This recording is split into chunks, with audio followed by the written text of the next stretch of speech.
Oke. Assalamualaikum warahmatullahi wabarakatuh. Waalaikumsalam Waalaikumsalam warahmatullahi Waalaikumsalam warahmatullahi warahmatullahi wabarakatuh. wabarakatuh. Baik Ibu-Ibu semua, apa kabarnya hari ini? Alhamdulillah. Baik, Ibu Heda. Semoga semuanya, iya baik. Semoga semuanya sehat-sehat semua ya.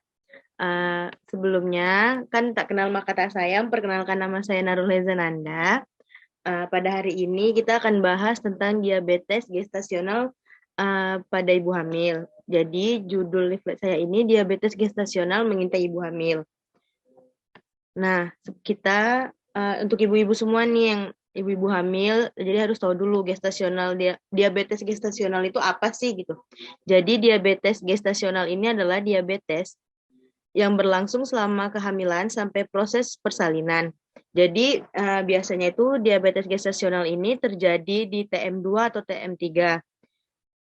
Selanjutnya itu kalau dalam gejala diabetesnya itu, yang pertama nanti mudah lelah, lebih sering buang air kecil, terus tuh mulut kering, penglihatan bisa jadi buram.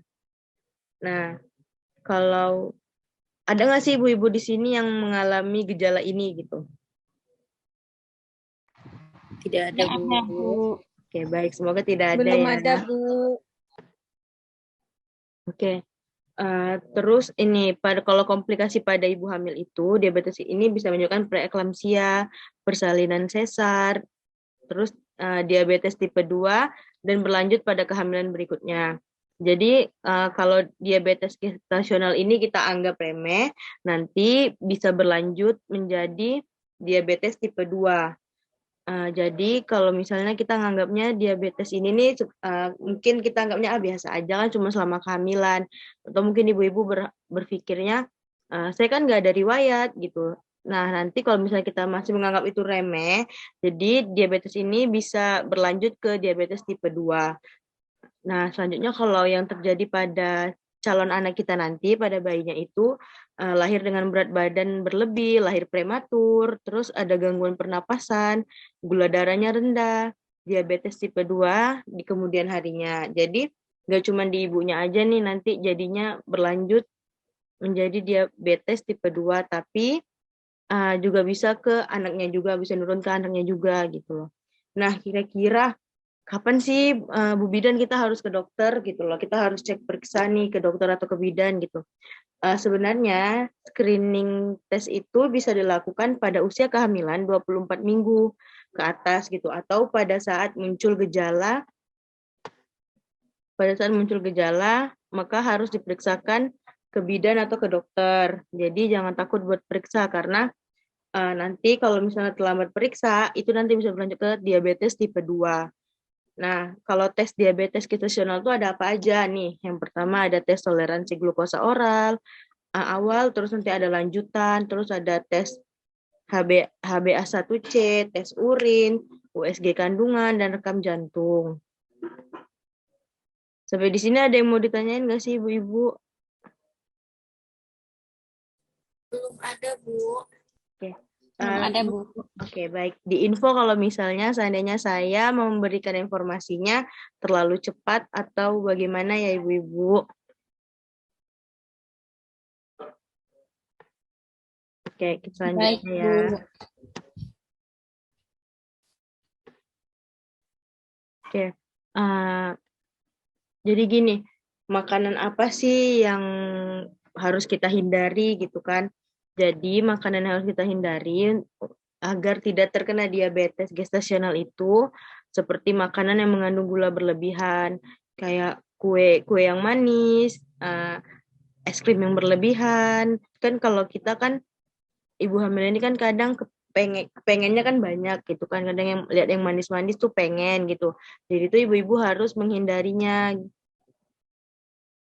Nah, kalau untuk makanan yang dianjurkan itu adalah makanan sehat seperti sayur, buah, susu, daging, keju, roti. Jadi banyak yang sehat gitu kan. Nggak harus, kan kalau makanan kan nggak harus manis semua. Nah, kalau untuk pencegahan diabetes ini kita harus mengkonsumsi makanan bergizi hindari makanan cepat saji, makan dengan porsi kecil, tapi sering gitu. Jadi kita kan kalau ibu mikir mungkin makan tuh kayak sekali banyak gitu. Sebenarnya itu nggak boleh gitu loh.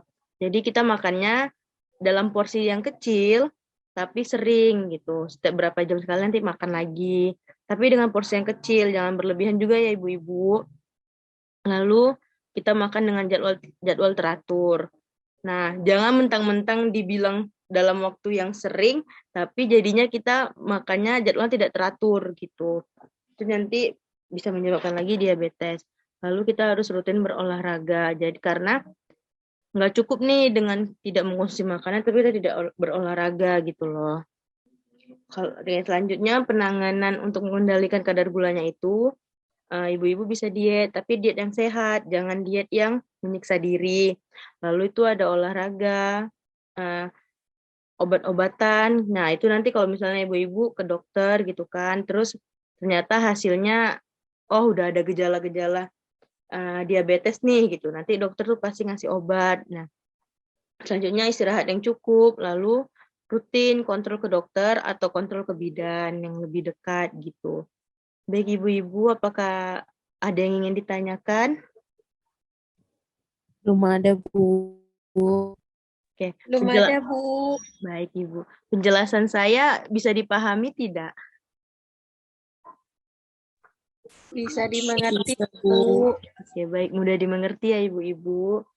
Nah, seandainya ibu-ibu ada pertanyaan, nanti kapan gitu, boleh ya kita sharing lagi gitu. Baik, Bu. Baik ibu-ibu, Baik. sekian dari saya ibu-ibu, terima kasih. Assalamualaikum warahmatullahi wabarakatuh. Waalaikumsalam warahmatullahi wabarakatuh.